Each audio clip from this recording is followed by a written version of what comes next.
November of 1873. I was kneeling by a river so cold it could crack your bones, pulling a half-drowned Apache woman from water that should have been her grave. The current had torn her dress clean down the front, and she weren't breathing right, just gasping like a landed fish. I got her to the bank and laid her out on the frozen mud, and that's when I heard 'em. 3 riders up on the ridge, watching quiet. One of 'em was her uncle. I could tell by the way he turned his horse and rode off, like he'd just finished burying garbage. She opened her eyes then, looked right at me, and I reckon that's when my whole life changed direction. By sunrise, her people would come for her, and I'd have to decide if I was the kind of man who gives up what he's saved, or the kind who holds on even when holding on might get him killed. The land along that canyon was never much good for anything but heartache. Soil too rocky for crops, slopes too steep for sensible cattle grazing. But it was mine, bought with union back pay and what little my wife had saved before the fever took her. 8 years I'd worked that spread alone, and 8 years it had suited me just fine. That morning, I was riding the south fence line after a storm had come through. My knee was aching something fierce. The one a Reb mini ball had shattered outside Petersburg. Cold weather always brought the ghosts back, both in the bone and in the mind. The horse I rode was steady, a mule-colored gelding that didn't spook easy and didn't ask questions I couldn't answer. I heard the river before I saw it, running high and fast, angrier than it had any right to be in November. When I got to the bend where the fence posts met the water, I saw the problem. The whole corner section had washed out, posts leaning like drunk men at closing time. I dismounted slow, everything slow when your knee don't bend right, and was studying the damage when I heard it. A splash. Not like a branch falling or a fish jumping. Heavy, human. I looked up sharp. There, maybe 40 yards downstream, something dark was twisting in the current. An arm reached up, pale against the brown water, then disappeared again. I didn't think. Couldn't afford to. I shucked my coat and hit that slope running, or what passes for running when you're 43 with a war wound. The cold water hit me like a fist when I dove in, knocked the wind clean out of my chest. But I could see her now, black hair fanning out around her face, dress torn and tangled, body rolling with the current like a rag doll. 3 strokes and I had her. Got my arm around her middle and kicked hard for the bank. She was coughing, choking, but still fighting the water with what little strength she had left. That told me something right there. She wanted to live. I dragged us both onto the mud, fell to my knees beside her. She was young, maybe 25, Apache by the look of her. The deerskin dress was ripped damn near to her waist, exposing skin that was already turning blue from the cold. Her lips were the color of old ash. I rolled her onto her side and she coughed up half the river. When her breathing steadied, I looked around for whoever she'd been with. Apache don't travel alone, especially women. That's when I saw them. 3 riders up on the eastern ridge, maybe 100 yards off, just sitting there watching. One of them wore a red sash. Even from that distance, I could see he was older, face hard as creekstone.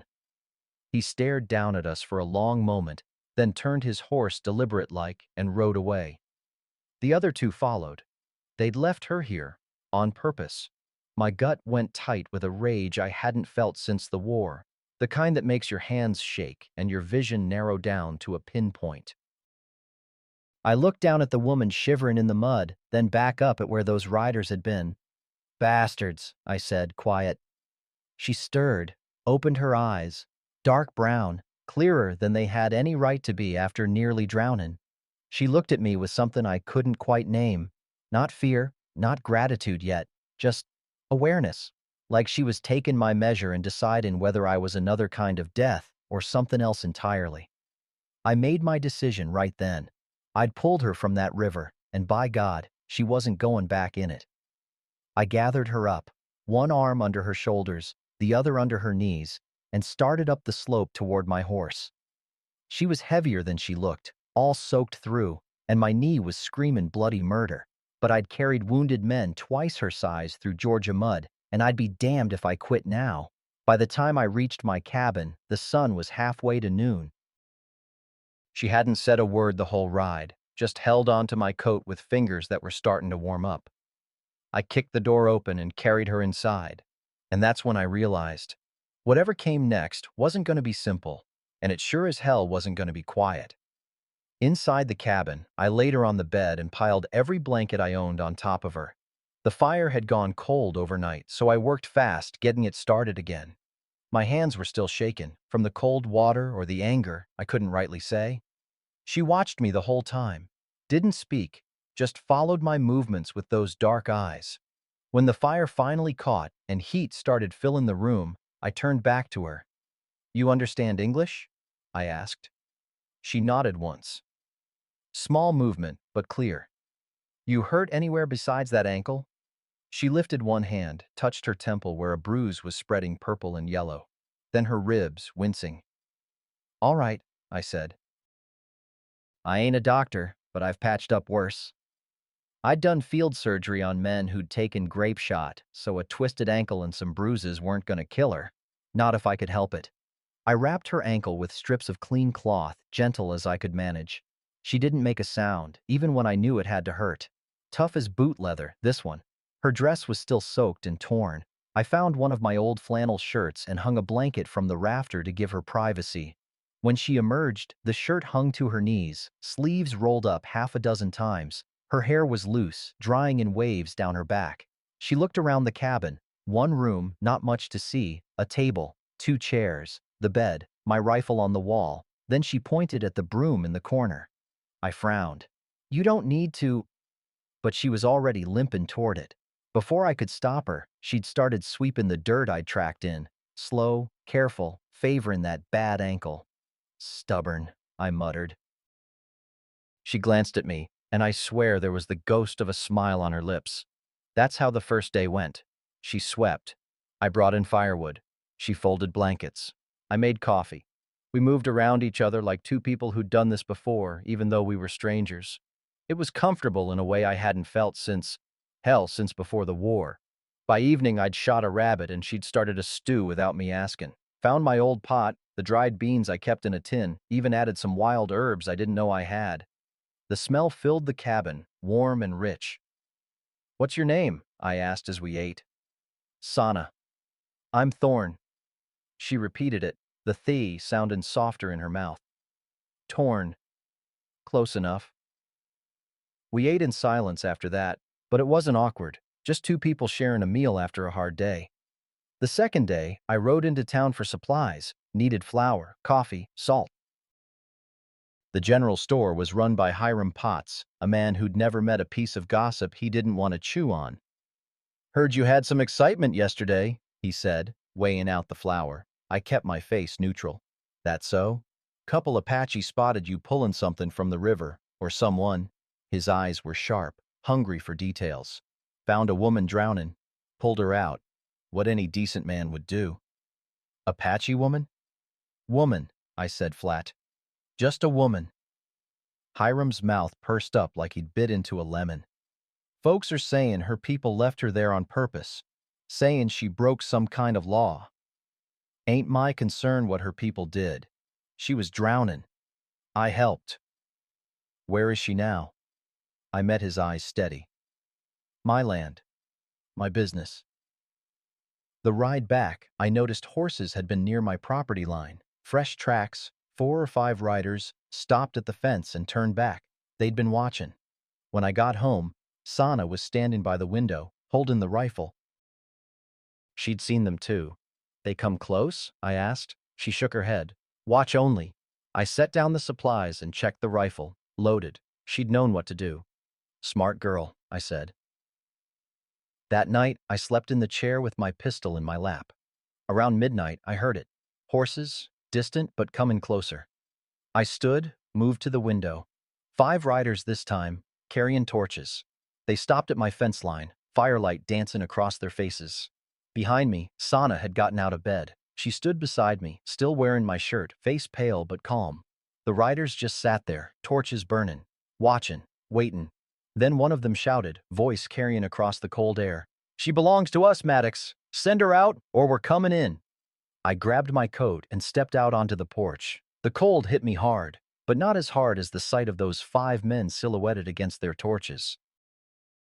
I recognized 3 of them, ranch hands from the Callaway spread, men I'd drunk with, played cards with. The other 2 I didn't know, but they had that look about them, the kind that enjoy other people's misery. She ain't yours to claim, I called out. I pulled her from the river. She stays. The man in front, Wade Hickam, Callaway's foreman, spat into the dirt. That's Apache business, Maddox. Her people want her back. Funny, I said. Her people are the ones who left her to drown. Don't matter the why of it. She's theirs by blood. She's under my roof by right of rescue. That's older law than any you're quotin'. Wade shifted in his saddle, torch crackling above his head. You keepin' an Indian woman in your cabin, Thorne? Folk are gonna talk. Already are talkin'. Let 'em talk. They're saying worse than talk. Saying you've taken up with her. Saying you've sullied yourself. He said it with relish, like the words tasted good coming out. Behind me, I heard Sana move to the doorway. I didn't turn, but I felt her presence there, steady and quiet. What I do on my own land is my affair, I said, keeping my voice level. You boys turn around and ride back to Callaway. Tell him Thorne Maddox don't take kindly to threats on his property. Ain't a threat, Wade said. It's a warning. You keep her, you're making enemies. Apache won't forget. White folk won't forgive. You'll be caught between two fires, and neither one's gonna warm you come winter. One of the other riders, a kid, couldn't be more than 20, laughed. Maybe he likes squaw meat better than— The crack of my voice cut him off. Finish that sentence, boy, and we'll have a different kind of conversation. The kid's grin faltered. Wade held up a hand, silencing him. You're a war veteran, Thorne. You fought for the Union. You bled for this country. Wade's voice went quieter, almost reasonable. Don't throw away your honor for some Indian girl who ain't even grateful enough to speak. I speak. Sana's voice came from behind me, clear as a church bell. Every head turned toward her. She'd stepped out onto the porch, barefoot on the cold wood, wearing my shirt and nothing else but her dignity. I speak, she said again, stronger. And I say I stay. Wade's mouth opened, then closed. For a second, he looked almost embarrassed, like he'd been caught doing something shameful. But the moment passed. He hardened again. That ain't your choice to make, girl. Your uncle's comin' tomorrow, with the marshal. They'll sort this proper like, under the law. My stomach went cold. The marshal meant official business. Meant I couldn't just run them off my land. Marshal's got no jurisdiction over Apache law, I said, but even I could hear the doubt creeping into my voice. Maybe not, but he's got jurisdiction over you. Wade pointed at me with the torch. And harboring a wanted woman. Yeah, that's what she is now, wanted for breaking sacred tribal law. That's a crime. You'll answer for it, Maddox. They turned their horses then, slow and deliberate, letting the threat hang in the air like smoke. The torches bobbed as they rode off into the darkness, and I stood there watching until the last flicker disappeared beyond the ridge. When I finally turned around, Sana was still standing there. Her arms were wrapped around herself, but she wasn't shaken, wasn't crying, just looking at me with those steady dark eyes. They come tomorrow, she said quietly. They come tomorrow, I agreed. She reached out then, touched my arm, just her fingers, light as bird bones. You afraid? I thought about lying, thought about saying no. I'd faced worse in the war. What's a few angry men and a marshal? But something in her eyes demanded honesty. Yeah, I said. I reckon I am. She nodded, like that was the right answer. Like being afraid and standing your ground anyway was the only kind of courage that mattered. Tomorrow, she said, I tell them truth. What truth? Her hand tightened on my arm. That you save me. That I choose you. Before I could ask what the hell that meant, she turned and went back inside. I stood on that porch a long time, listening to the wind and wondering if by sunrise I'd be in chains or if something worse was coming. Either way, I wasn't sending her back to drown. Dawn broke cold and gray, the kind of morning that feels like a held breath. I was up before first light, coffee boiling on the stove, rifle cleaned and loaded on the table. Not that I planned to use it, but a man likes to have options.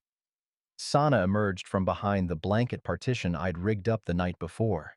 She'd braided her hair, put on the deerskin dress she'd mended with needle and thread from my kit. The tear at the neckline was fixed now, respectable-like. She looked ready for something, though I couldn't say what. You should eat, I said, pushing a plate of cornbread toward her. She shook her head. Not hungry. Eat anyway. Might be a long day. She took a piece, nibbled at it without much interest. We sat there in silence, listening to the fire crackle and the wind picking up outside. Around mid-morning, the birds stopped singing. Just stopped.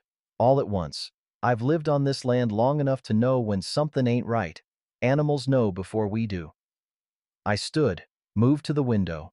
Sky was darkening to the west, clouds rolling in heavy and low, storm coming, and a bad one by the look of it. Thorn. Sana's voice was quiet. She was standing by the other window, looking east. Riders. I crossed the room. 4 men this time, moving slow and deliberate. The marshal was easy to spot, tin star catching what little light there was, black coat buttoned to the throat. Beside him rode an older Apache man in traditional dress, red sash across his chest. The other 2 were white men I didn't recognize, probably deputies. "That's your uncle?" I asked. "Yes." Her voice had gone flat, emotionless. "His name is Chi. He is respected among our people." "Respected enough to drown you?" She didn't answer. I grabbed my coat, checked the pistol in my belt. "Stay inside. Let me handle this." "No." She moved toward the door. "He comes for me. I face him." There wasn't time to argue. I stepped onto the porch and she followed, standing just behind my left shoulder. The riders stopped 20 feet out, horses stamping nervous in the cold wind. Marshal Dutton was a hard man, but fair as far as lawmen go. We'd never had trouble before. He dismounted, hitched his horse, and walked forward with his hands visible, a courtesy I appreciated. "Thorn," he said with a nod. "Marshal, this is Chi, elder of the Mescalero band. Says you're harboring his niece against her will and tribal law." "Against her will?" I looked at Sana. "That true?" "No," she said clearly. Chi spoke then, his English heavily accented but precise. "She broke sacred promise, refused marriage to unite our people with another band. This is grave dishonor. The punishment is death by water. Return her spirit to the earth." "So you tried to murder her?" I said flat. "Not murder. Justice. She knew the law when she refused." The marshal shifted uncomfortably. "Now, the way I understand Apache law, and I ain't claiming to be an expert, but punishment can be set aside if certain conditions are met. That right, Chi?" The old man's jaw tightened. "There is one law that supersedes death sentence. If she is claimed by another through act of salvation, she becomes his responsibility, his family." My heart kicked once, hard. "Claimed? You pulled her from water. You saved her life." Chi's eyes were like flint. "By old law, older than my grandfather's grandfather, she now belongs to you. Your woman, your burden." The word "belongs" stuck in my craw. I don't own people. Not own. Protect. Provide. Take responsibility for her dishonor. Chi's voice was cold. "You want this? You want a Apache woman who brings shame? Who refuses duty?" I looked at Sana. She was staring straight ahead, face unreadable. But I saw her hands, clenched tight, knuckles white. "What do you want?" I asked her quietly. She turned to me then, and for the first time since I'd pulled her from that river, I saw fear in her eyes. Not of death, of being sent back. "I choose you," she whispered. Behind the marshal, I heard horses. More of them. I looked past Dutton and my stomach sank. A dozen men, maybe more, riding up from town. And they was carrying torches even though it was broad daylight. Wade Hickam was in the lead again, and this time he'd brought half the county with him. "This is a legal matter," Dutton called out, turning to face the crowd. "Y'all need to turn around and head home." "Legal?" Wade's voice was loud enough for everyone to hear. "There ain't nothing legal about a white man taking up with a squaw. It's against nature. Against God." The crowd murmured agreement. I saw faces I knew, men I'd worked beside, drunk beside. Now they looked at me like I'd grown a second head. "She's been cast out by her own people," someone shouted. "That makes her nobody. Fair game." She ain't game at all, I roared back, rage filling my chest. She's a human being, and she's under my protection. Your protection? Wade laughed, ugly and mean. Or your blanket. The crowd pressed closer. The wind picked up, whipping the torch flames wild. Thunder rumbled in the distance, and the first drops of rain started falling fat and cold. Chi spoke again, loud enough to carry, "If you claim her, white man, you take all consequences. Her shame becomes yours, her enemies become yours, and if you fail her, if you abandon her or harm her, our justice will find you." "I accept," I said before I could think better of it. Chi nodded once, then turned to his horse. But Wade wasn't finished. He dismounted, torch in hand, eyes wild with something uglier than righteousness. "Maybe," he said, "we ought to burn out this whole nest. Make sure no one else gets ideas about breaking natural law." The torch spun in his hand, bright and hungry, and I realized we weren't done. Not by a damn sight.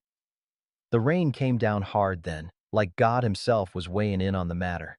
Within seconds, those torches was hissin' and smokin' flames fightin' a losin' battle with the storm. Marshal Dutton stepped between Wade and my porch, hand resting on his pistol. "That's enough, Hickam. Tribal law's been invoked and accepted. It's done." "Done?" Wade's face was twisted with rage. "You're gonna let him—" "What I'm gonna let is the law stand. Chi's people have spoken. The matter's settled." Dutton's voice went hard as iron. "Now you and your boys get those torches out and go home before I arrest every last one of you for attempted arson." The crowd grumbled, shifted, but started dispersing. Wasn't enthusiasm, was fear of the marshal's authority and probably some small shame at what they'd almost done. Wade stood there longest, rain streaming down his face, glaring at me with pure hate. "This ain't over, Maddox," he said quiet. "Just for me. I expect it ain't." He mounted up and rode off, the others following in a sullen line. Within minutes, it was just me, Sana, the marshal, and Chi standing in the pouring rain. Chi approached the porch. Up close, I could see he was older than I'd thought, 70 maybe, face carved deep with lines. He looked at Sana for a long moment, and something passed between them. Not love, exactly. Maybe respect. Maybe regret. "You chose this path," he said to her in English. "For my benefit, I reckon. You cannot return." "I know," Sana replied. "If he harms you, we will know. If he casts you out, we will know." His eyes shifted to me. "The old law protects her now, but it also binds you. She is your responsibility until death. You understand?" "I understand," I said. Chi nodded once, then did something unexpected.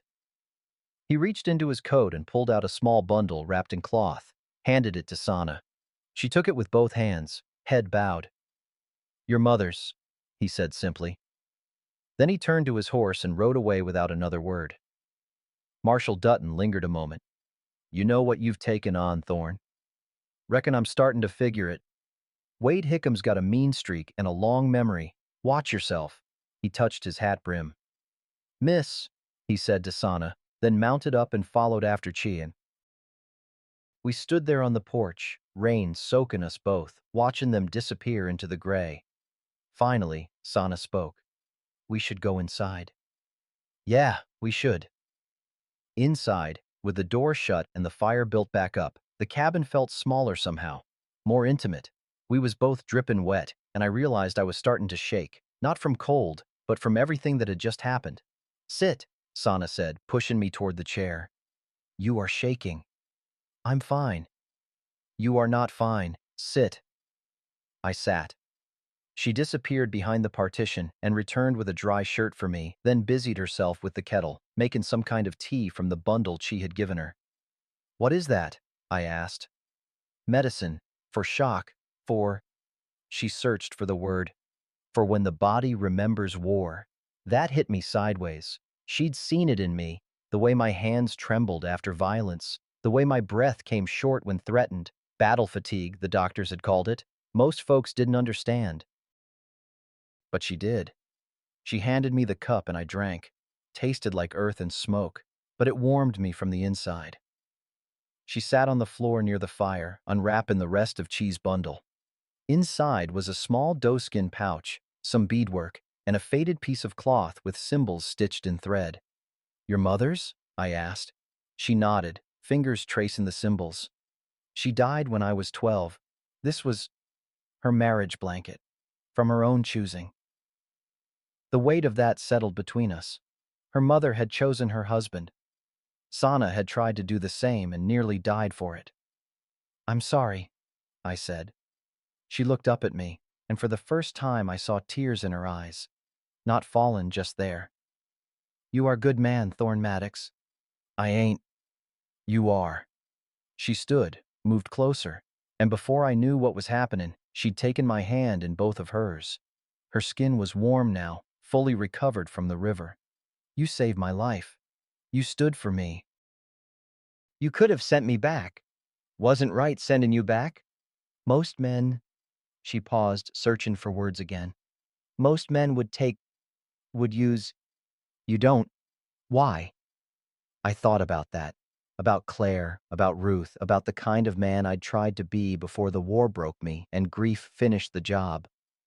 Because taken without asking ain't strength, it's cowardice. I looked down at our hands. And because you deserve better than being treated like property. She was quiet a long moment. Then she did something that near about stopped my heart. She leaned forward and kissed my forehead. Soft, brief, like a benediction. Thank you, she whispered. When she pulled back, our eyes met and held. The air between us felt thick, charged like the storm outside. I saw her swallow, saw her pupils dilate slightly, saw the exact moment when something shifted from gratitude to something else entirely. I stood up slow, careful-like, and she rose with me.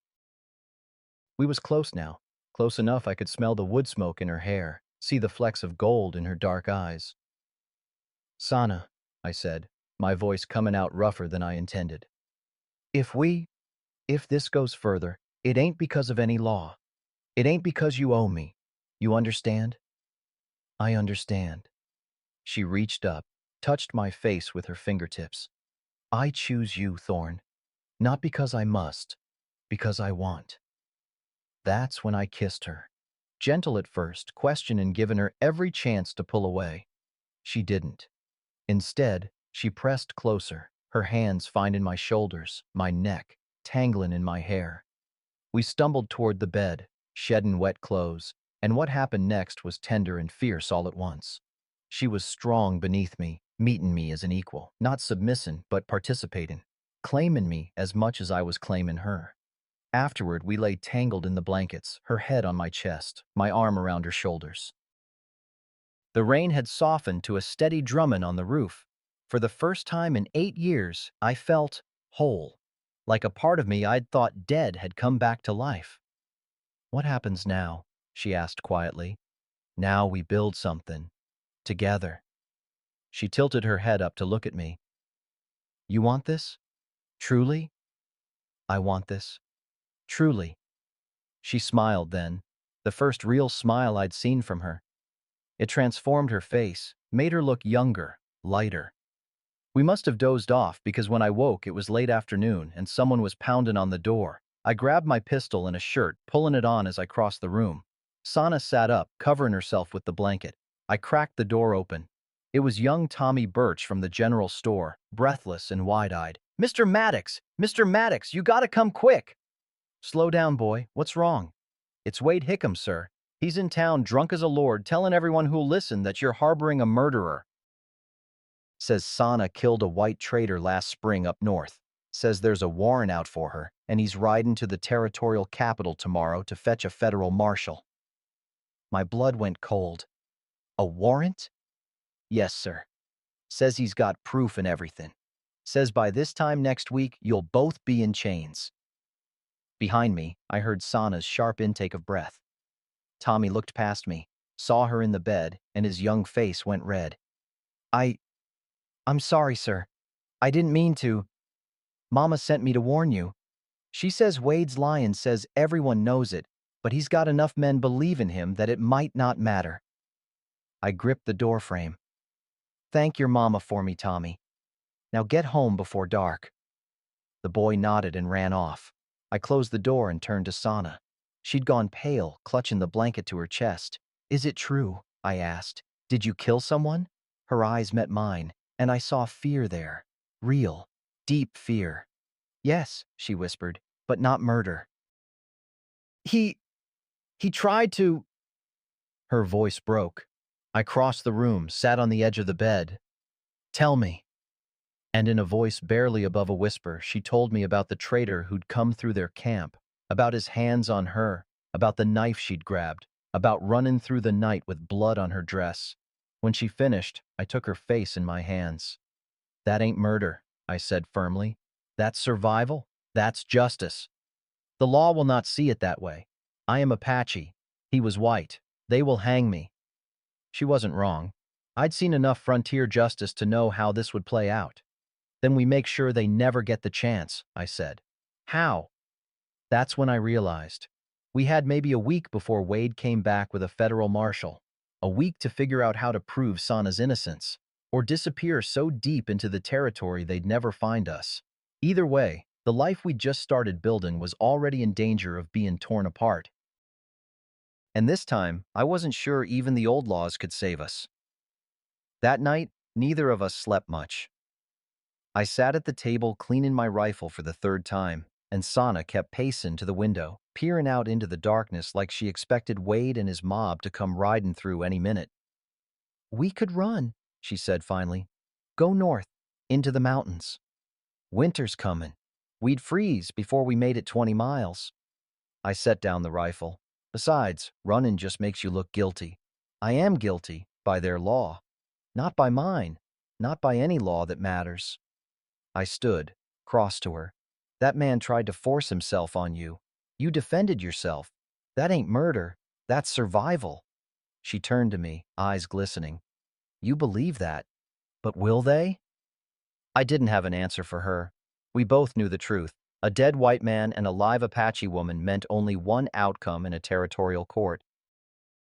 We'll figure something out, I said, wishing I felt as confident as I tried to sound. Dawn came too quick and brought a surprise with it. I heard horses approach and grabbed the rifle, expecting the worst. But when I looked out, it wasn't Wade Hickam. It was Chi, and he wasn't alone. Beside him rode an old Apache woman, so ancient her face looked like dried riverbeds, and a younger warrior I didn't recognize. Behind them, on a pack horse, they carried something wrapped in canvas. I stepped onto the porch, rifle lowered but ready. Sana came to stand beside me, her hand finding mine and squeezing tight. Chi dismounted slowly, like his bones ached. He approached the porch and spoke directly to me, his English clear and deliberate. I have come to help. I blinked. Help? The man Sana killed. His name was Clayton Morris. He was known to us. Chi's face was grim. He was not a good man. The old woman dismounted with help from the warrior. She came forward, leaning on a walking stick, and spoke in Apache. Sana translated, her voice shaken slightly. She says Clayton Morris came to 3 different bands over 2 years. Each time he hurt women, took what wasn't offered. One girl was only 14. Sana's voice broke. She bore his child and died bringing it into the world. Jesus, I breathed. Chi nodded. We sent warnings to the fort, to the territorial governor. No one listened. White man's word against Apache. He gestured to the canvas bundle on the pack horse. So we kept evidence. Letters Morris wrote. Items he traded. Testimony from witnesses. Why? I asked. Why keep all that? Because I knew someday justice would be needed. Chi's eyes met mine. When I heard what Sana did, I was angry. She broke our law, but when I learned who she killed, he paused. She may have broken one law, but she served another, higher law. Justice. The old woman spoke again, and this time she pointed at me.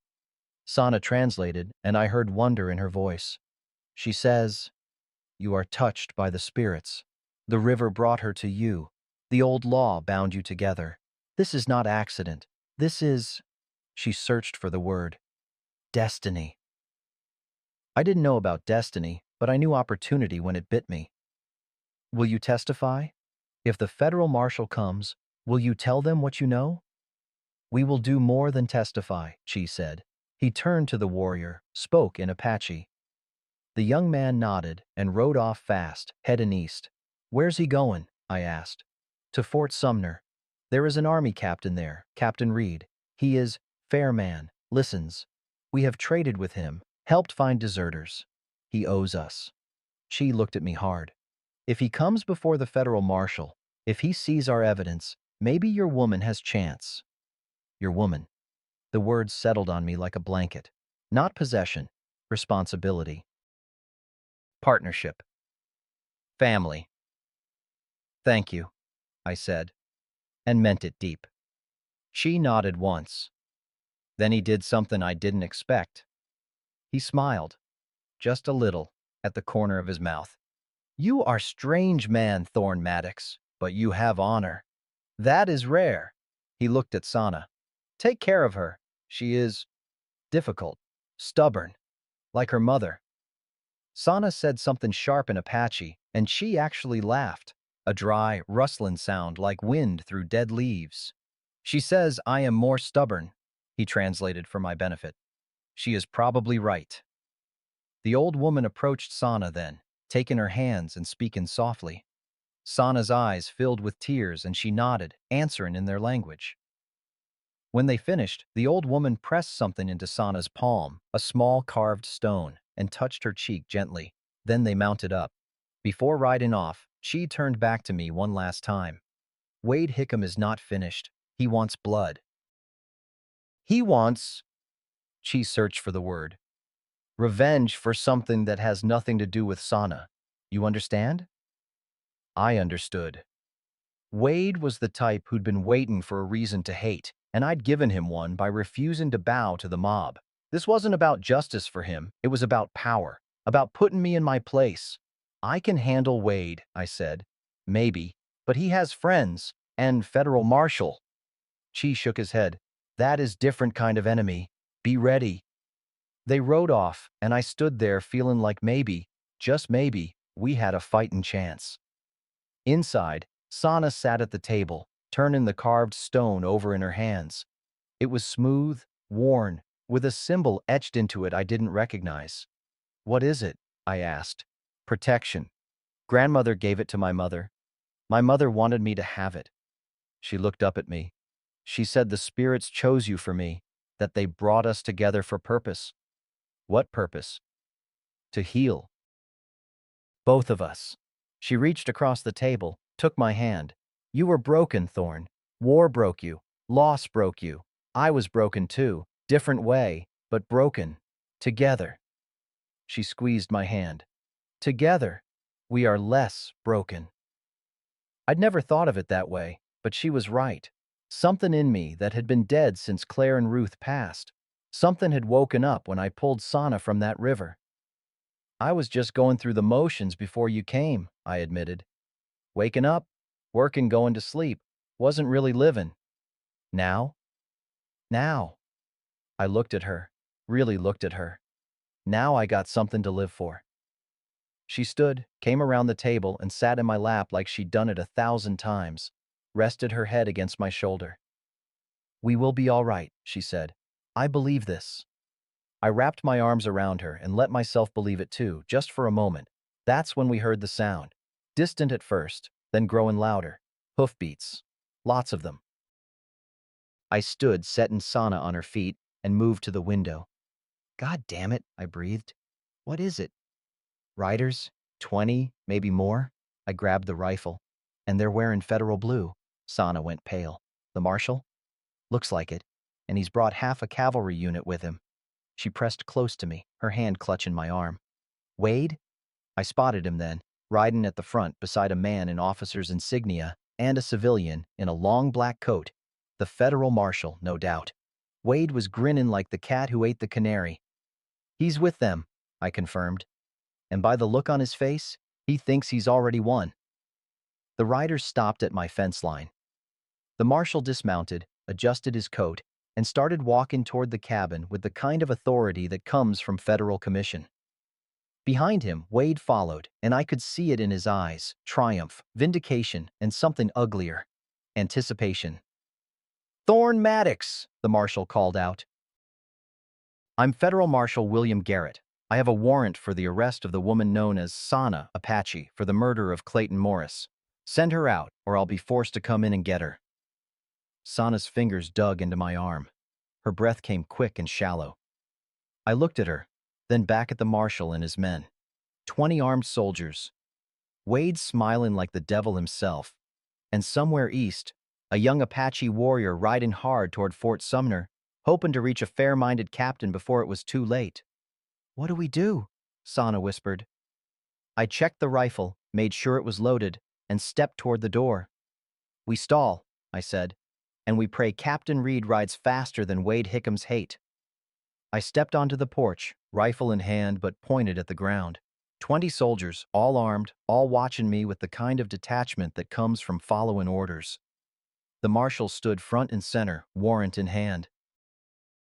Wade lingered behind him like a vulture waiting on something to die. "Marshal Garrett," I said, keeping my voice level, "that warrant legal?" "Issued by Territorial Judge Harrison 3 days ago. Murder of one Clayton Morris, traitor, on or about April 17th of this year." He held up the paper.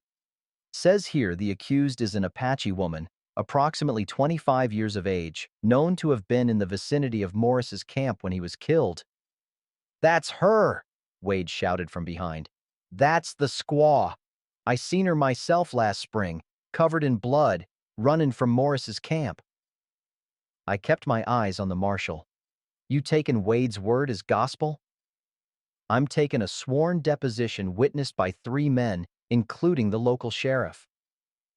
Garrett's face was hard but not unkind. "I don't like this any more than you do, Maddox, but the law's the law. Send her out." "She killed him in self-defense. He tried to force himself on her." "That's for a court to decide." "Not you, not me." Garrett took a step forward. "I know who you are. Union cavalry, fought at Petersburg, honorable discharge. Don't throw away your reputation for this. Send her out peacefully, and I give you my word she'll get a fair trial." Behind me, I heard the door open. Sana stepped out, head high, wearing her mended deerskin dress and the beadwork from her mother. She looked like royalty walking to the gallows. "I will go," she said quietly. "The hell you will," I growled. She touched my arm. "Thorne, if I run, they shoot you. If you fight, they shoot you. I will not let that happen." "Sana, I killed him. This is truth. Maybe—" her voice wavered. "Maybe the court will listen." We both knew she was lying to herself. Apache woman, dead white man. There was only one way that trial was ending, and it wasn't with her walking free. Marshal Garrett started forward, 2 soldiers with him. They had manacles ready. That's when another horse came thundering up the path. Everyone turned, hands moving to weapons. The rider wore cavalry blue, lieutenant's bars on his shoulders, and he was pushing his horse hard enough to foam. He reined up sharp, nearly colliding with the marshal's men. "Captain Reed sends his compliments, Marshal Garrett, and requests you delay any arrests until he arrives with pertinent evidence." Garrett frowned. "Evidence? What evidence?" "Regarding the character and history of the deceased, sir. Captain's right behind me. He'll be here within the hour." Wade's face went purple. "This is a delaying tactic. Arrest her now, Marshal. You got your warrant." "I got my warrant, Hickam, but I also got sense." Garrett looked at the lieutenant. "Captain Reed's coming personally?" "Yes, sir, and he's bringing Apache witnesses." That caused a stir among the soldiers. Apache witnesses testifying for a white man. That was unheard of. Garrett stood there, chewing on his mustache, thinking. Finally, he nodded. "We'll wait, but the woman stays under guard until Reed gets here." He looked at me. "That acceptable?" It wasn't, but I didn't have a choice. "She stays on my property. Your men can watch, but they don't come inside." "Agreed." Garrett turned to his sergeant. "Post 4 men around the cabin. No one in or out except me or Captain Reed." The soldiers moved into position. Wade looked like he was going to argue, but Garrett shut him down with a glare. "You can wait in town, Hickam. This is federal business now." I got a right to see justice done. You got a right to shut your mouth before I cite you for interfering with a federal investigation." Garrett's voice went cold. "Go. Now." Wade left, but not before shooting me a look that promised this wasn't over. Inside the cabin, with soldiers standing guard outside, Sana and I sat at the table. "An hour," the lieutenant had said. 60 minutes to wait and wonder if Captain Reed's evidence would be enough. "Tell me about this captain," Sana said quietly. "Don't know him, but Chi seemed to trust him, and Chi don't trust easy." She nodded, fingers worrying the carved stone the old woman had given her. "If they take me, they ain't taking you." "Thorn." She looked at me, eyes clear and steady. "If they take me, you cannot follow. You cannot throw your life away for mine. Like hell I can't." She reached across, took my face in her hands. "Listen, please. You are good man. You deserve life, happiness. If I hang—" She swallowed hard. "If I hang, you must promise me you will keep living. You will find peace. I found peace with you." My voice came out rough. "I ain't letting that go without a fight." Before she could answer, we heard more horses. I moved to the window. A cavalry captain rode at the head of a small column. 5 soldiers and 3 Apache, including Chias. Behind them, on a pack horse, was the same canvas bundle I'd seen that morning. Captain Reed dismounted, and I got my first good look at him. Younger than I expected, maybe 35, with steady gray eyes and the kind of bearing that comes from actually giving a damn about doing things right. He spoke with Marshal Garrett for several minutes, voices low. I watched Garrett's face change, from skeptical to surprised to something like disgust. Finally, Garrett nodded and both men approached the cabin. I opened the door before they could knock. "Mr. Maddox," Captain Reed said, extending his hand. "John Reed, Fort Sumner. I understand you're harboring Miss Sana." "I'm protecting her. There's a difference." "Indeed there is." He glanced at the marshal. "May we come in?" I stepped aside. Both men entered, Garrett looking uncomfortable in the small space. Sana stood, chin lifted, ready to face whatever came. Reed looked at her for a long moment, then spoke in halting Apache. She blinked, surprised, then answered in English. "I speak English, Captain." "Good. That'll make this easier." He turned to Garrett. "Marshal, I've brought testimony from 3 separate Apache bands regarding Clayton Morris. He was a predator. Over 2 years, he assaulted at least 5 women that we know of. One died in childbirth carrying his bastard. Another took her own life out of shame." Garrett's jaw tightened. "You have proof?" "Letters Morris wrote bragging about his conquests to friends back east. Items he traded that belonged to the women. Items they wouldn't have given up willingly. And sworn testimony from tribal elders who reported him to the territorial authorities multiple times." Reed's voice went hard. "Authorities who did nothing." "Jesus," Garrett breathed. "Miss Sana killed Clayton Morris on April 17th. That much is true. But she killed him because he attempted to rape her, just as he'd raped others. Under territorial law, that's justifiable homicide in defense of one's person." "She's Apache," Garrett said. "No jury's gonna—" "Which is why I'm invoking federal jurisdiction under the Indian Appropriations Act. This occurred on land designated for Apache passage, which makes it a federal matter." Reed pulled out his own set of papers. "I've already filed the motion with Judge Harrison. Your warrant's been suspended pending review." Wade's voice came from outside, loud and angry. "That's horseshit. You can't just—" Reed stepped to the door and spoke with the kind of authority that shuts mouths. "Mr. Hickam, you filed a false deposition. You claimed Miss Sana was covered in blood and fleeing the scene.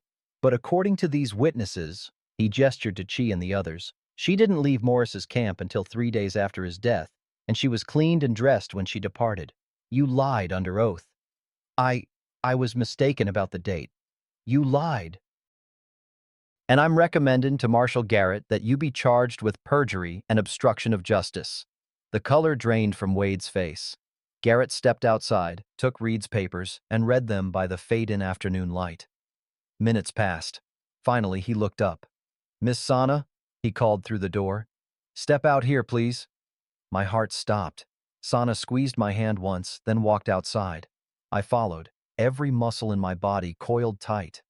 Garrett looked at her for a long moment. Then he tore the warrant in half.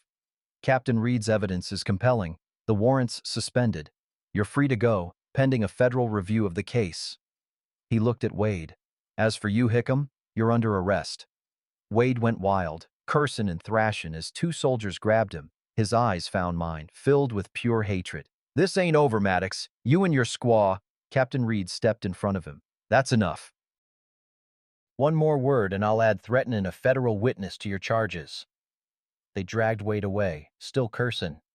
The other soldiers mounted up, and slowly the yard cleared.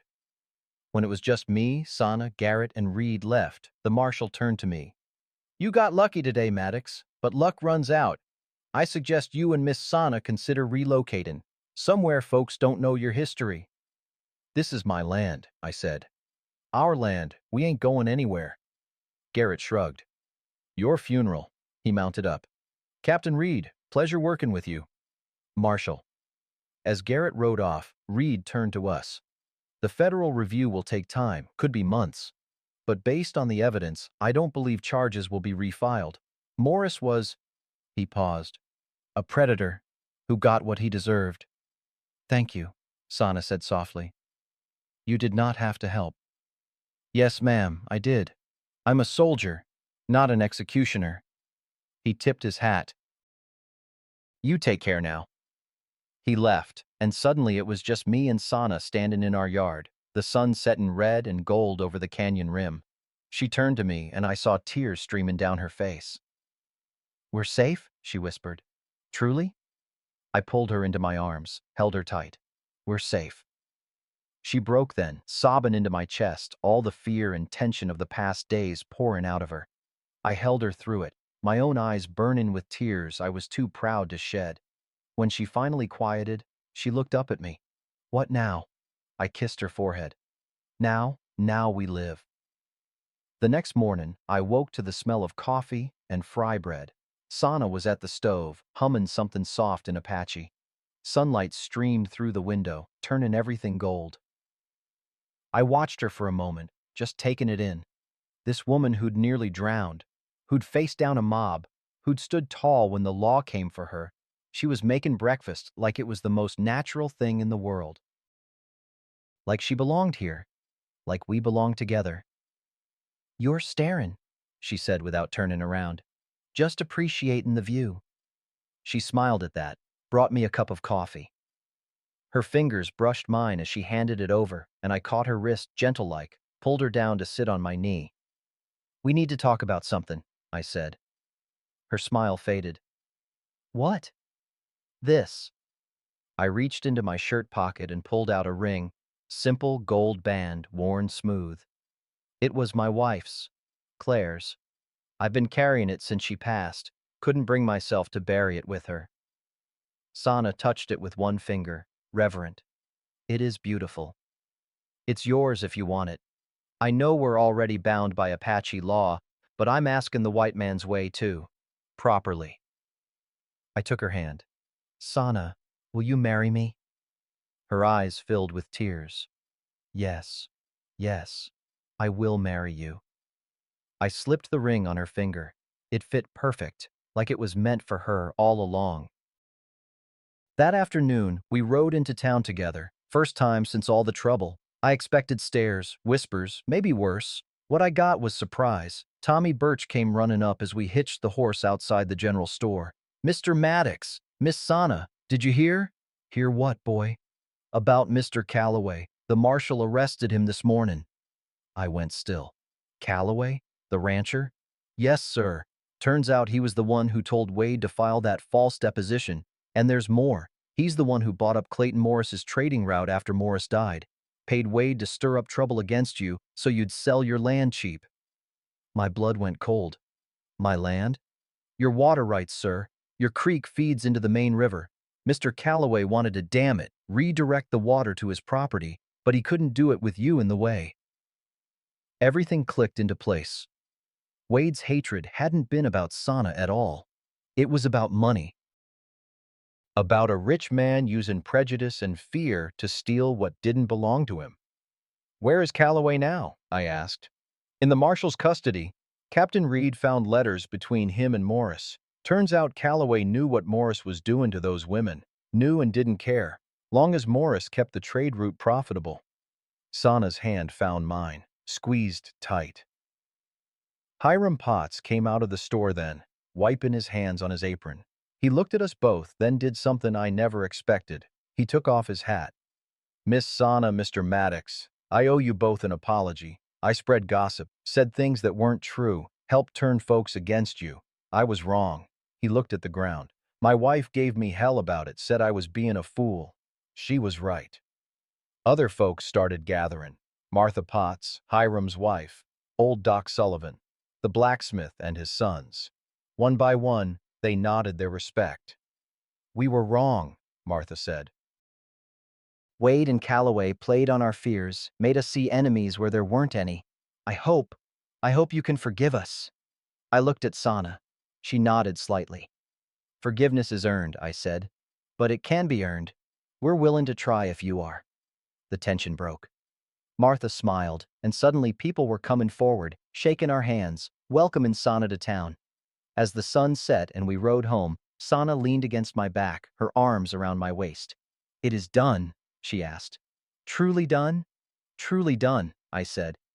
But as we approached the cabin, I saw something that made my gut tighten. Someone had been there. The door was open, just a crack. I'd locked it when we left. Stay behind me, I whispered, reaching for my pistol. Inside, on the table, was a note written in a hand I recognized. Cheese. The Elder Council has made a decision. Come to our camp at dawn. Bring Sana. There is one more law that must be satisfied. We rode out before dawn, the cold biting through our coats. Neither of us had slept. Sana sat behind me on the horse, her arms tight around my waist, and I could feel her heart beating against my back. What do you think they want? She asked quietly. I don't know, but we face it together. The Apache camp was nestled in a canyon I'd never seen before, hidden behind a fold in the hills. As we approached, I counted maybe 30 lodges, smoke rising from cook fires into the pale pre-dawn sky. People emerged to watch us pass, men, women, children, all silent. Chi waited at the center, beside a large fire. The old woman from before sat wrapped in blankets, and beside her were 3 other elders I didn't recognize. They formed a half circle around the flames. We dismounted. Sana started to move forward, but Chi held up his hand. Both, he said. You come together. We approached side by side. The elder studied us for a long moment. Then the old woman spoke in Apache, her voice strong despite her age. Chi translated. Grandmother says you have caused much trouble, Sana, daughter of Morning Bird. Sana bowed her head. I have. You refused an honorable marriage. You brought shame to your uncle's house. You killed a white man, bringing danger to all our people. Yes, grandmother. And you, the old woman's gaze shifted to me. You are white man. You fought in the war that killed many of our warriors. You take our land, our water. Why should we not see you as enemy? I met her eyes. Because I don't see Sana as enemy. I see her as family. And I'll stand between her and any harm, whether it comes from white men or Apache. That's not being an enemy. That's being a husband. The word hung in the air. Sana's hand found mine. Another elder spoke, and she translated. The old laws say, a life saved from water belongs to the Savior. This is true. But there is older law still. He paused, and I saw something like respect in his eyes.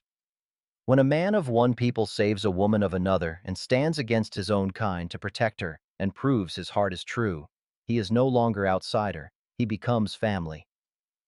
My breath caught. The old woman stood, surprisingly spry for her age. She approached Sana first, touched her face gently, then turned to me. She pulled something from her robes, a sash of red and white, similar to the one Chi wore.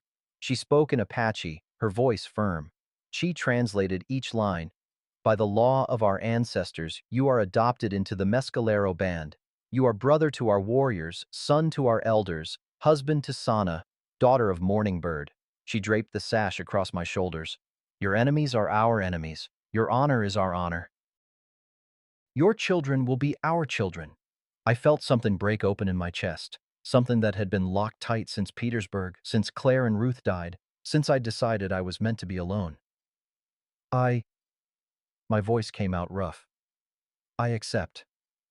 The old woman smiled, then turned to Sana. She produced another item, a blanket, beautifully woven, with symbols I didn't recognize. Your mother's marriage blanket, she explained. Grandmother kept it safe, waiting. She knew you would choose your own path. He smiled slightly. She is wise that way, sees things others do not. Sana's tears fell freely now. The old woman wrapped the blanket around both of us, binding us together. By Apache law and by the law of two hearts beaten as one, you are married, she said. No white court can break this. No marshal can take her from you. You are family now. The sun broke over the canyon rim then, flooding everything with golden light. The assembled Apache began to sing, a low, rhythmic chant that raised the hair on my arms. Sana turned to me, her face wet with tears, but smiling brighter than I'd ever seen. We are family, she whispered. We are family, I repeated. We rode home as the sun climbed higher, the blanket still wrapped around both our shoulders. When we reached the cabin, we found something unexpected. Fresh game hanging from the porch rail, firewood stacked by the door, and supplies from town sitting in neat piles. A note from Martha Potts read, Welcome home. Welcome both of you. That spring, Sana's belly began to round with new life. We planted a garden together, her showing me which herbs grew best in our soil, me teaching her how to coax tomatoes from reluctant vines. One evening, as we sat on the porch watching the sunset, she took my hand and placed it on her stomach. I felt the flutter of movement, our child growing strong. What do you think? She asked. Boy or girl? Don't matter. Long as they're healthy, I kissed her temple. Long as they're ours. She leaned into me. Tell me again. Tell me about the life we will have. So I did. I told her about our child learning to ride, about Sunday dinners with both Apache and white neighbors, about growing old together on this land we'd fought so hard to keep. And as the stars came out one by one, I realized something. I'd saved her from drowning that cold November day. But the truth was, she'd saved me too. From loneliness, from bitterness, from the kind of death that comes from giving up on life while your heart's still beating. The river had nearly taken her, but it had also brought her to me, and that was grace, pure and simple. We sat there in the gathering dark, her head on my shoulder, my arm around her waist, and for the first time in 8 long years, I felt complete. The land was quiet that evening, not silent, peaceful. The kind of peace that comes when you've fought your battles and found your way home. And we were home. Finally. Truly home. You know, I've thought about that story many times over the years, about Thorn and Sana and what they built from nothing but decency and determination. Here's what I've learned in my time on this earth.